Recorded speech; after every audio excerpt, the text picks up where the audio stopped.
Hi there, our highly valued, treasured and esteemed viewers and listeners, and welcome back to your channel of choice. This video I am about to present was compiled by Dr. Nath Arawa, a clinical pharmacist by training and profession who is the founder of Progressive Pharmacotherapy Consultants, the premier virtual clinical pharmacy institute for capacity building for healthcare workers. The Virtual Clinical Pharmacy Institute with a difference, where patient safety, medication therapy management and optimal clinical outcomes are very crucial and non-negotiable to us. Here we seek to remain your premier source of crucial tips for high-impact pharmacotherapy services. So, on behalf of the Institute, I humbly urge you all to sit back and spare me part of your very precious time to share with you very useful tips which may prove very, very handy in your line of duty. I now welcome you all to part 491 of our pharmacotherapy series, which majors in acute kidney injury. The first case reads, LAW is a 71-year-old white male, with a height of 6 feet, weighing 194 pounds, who had an ST segment elevation myocardial infarction, abbreviated as STEMI, 2 months ago. His ejection fraction is currently 15%. The normal range is usually 50% to 60%. He presents today for his 2-month follow-up clinic appointment complaining of shortness of breath, dyspnea on exertion, and inability to produce much urine. His medical history is significant for long-standing hypertension, coronary artery disease, osteoarthritis, and recent onset heart failure after his myocardial infarction.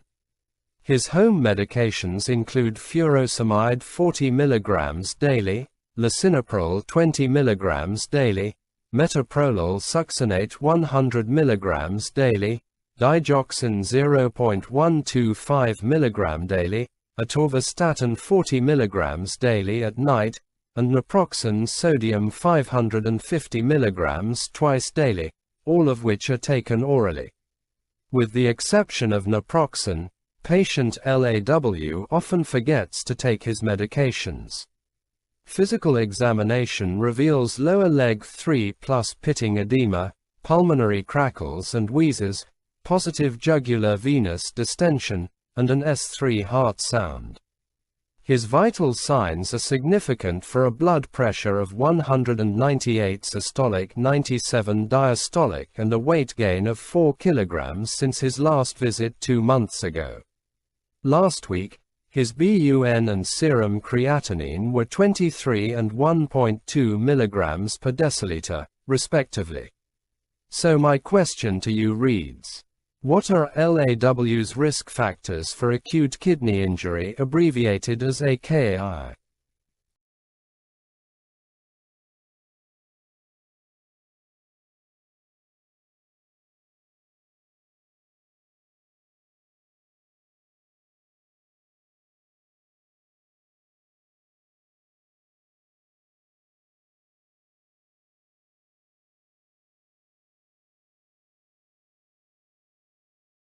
LAW's risk factors for acute kidney injury are heart failure with poor cardiac output, as shown by an ejection fraction of 15%, that resulted from his STEMI and his medication, naproxen sodium.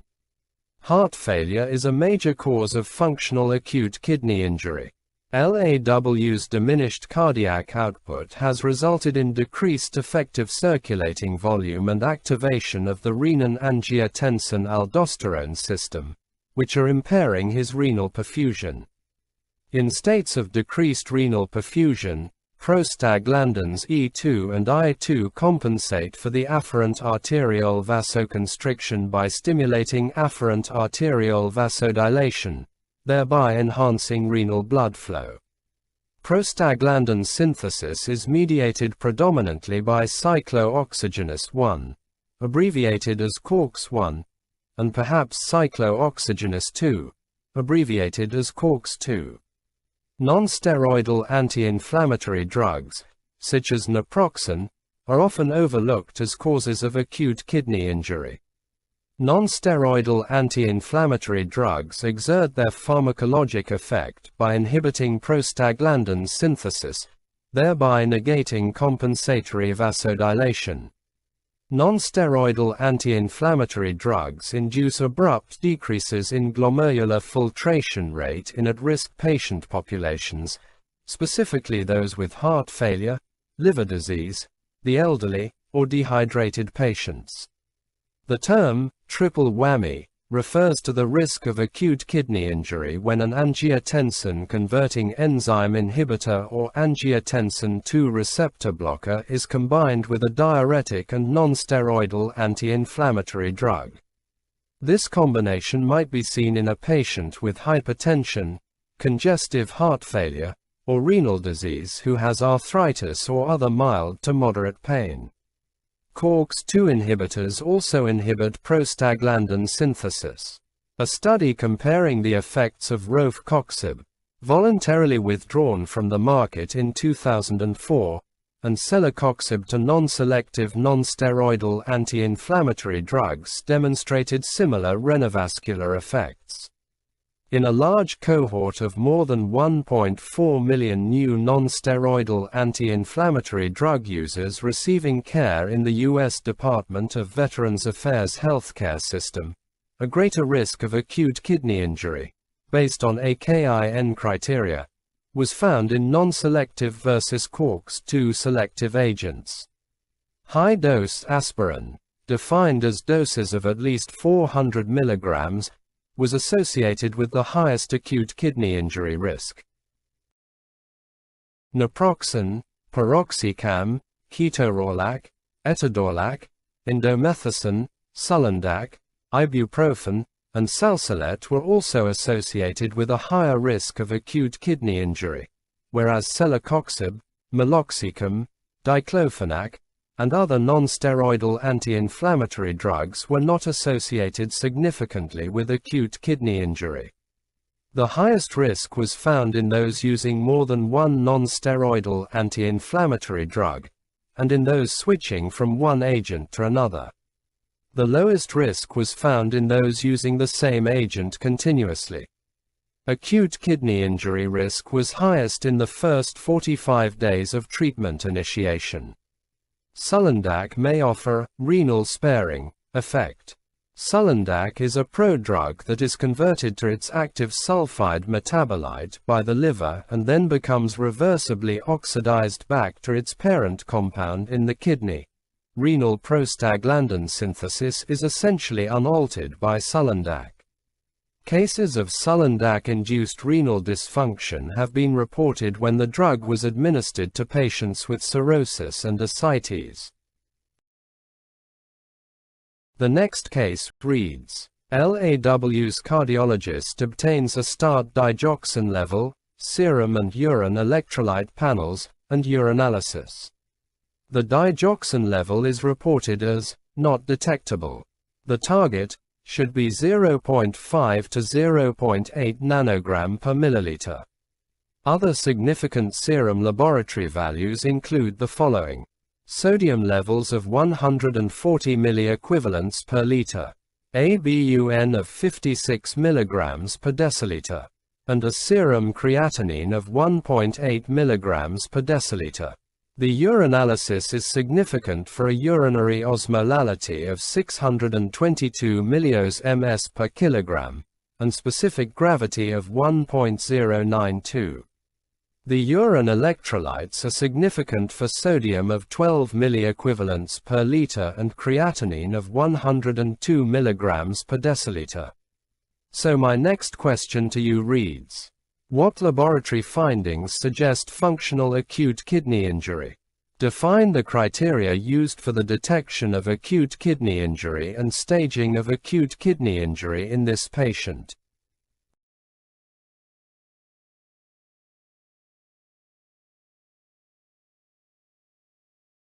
LAW has classic laboratory findings associated with poor renal perfusion. It is important to compare the current and previous laboratory data to assess acute changes in renal function. Compared with last week, LAW's renal function has deteriorated based on substantial increases in BUN and serum creatinine concentrations. BUN has increased nearly twofold and creatinine by 50%. Serum creatinine increased by 1.5-fold within 7 days in this case. According to the Acute Kidney Injury criteria, the patient has stage 1 acute kidney injury. Renal demise is most likely due to functional acute kidney injury because the BUN to serum creatinine ratio is greater than 20:1, suggesting poor renal blood flow, which is corroborated by other urinary indices such as the urinary sodium 12 milliequivalents per liter, specific gravity 1.09, which is elevated, urine osmolality 622 milliosms per kilogram, and the calculated FeNA of 0.1%. These values reflect the ability of the renal tubules to respond to vasopressin and aldosterone in an attempt to expand effective circulating volume and restore renal perfusion. Another consideration is furosemide-induced volume depletion. However, the non-detectable serum digoxin level indicates likely non-compliance with his medications. A more likely explanation is poor renal perfusion because of his heart failure, i.e., low cardiac output. The next question reads, how should LAW's prerenal azotemia be treated?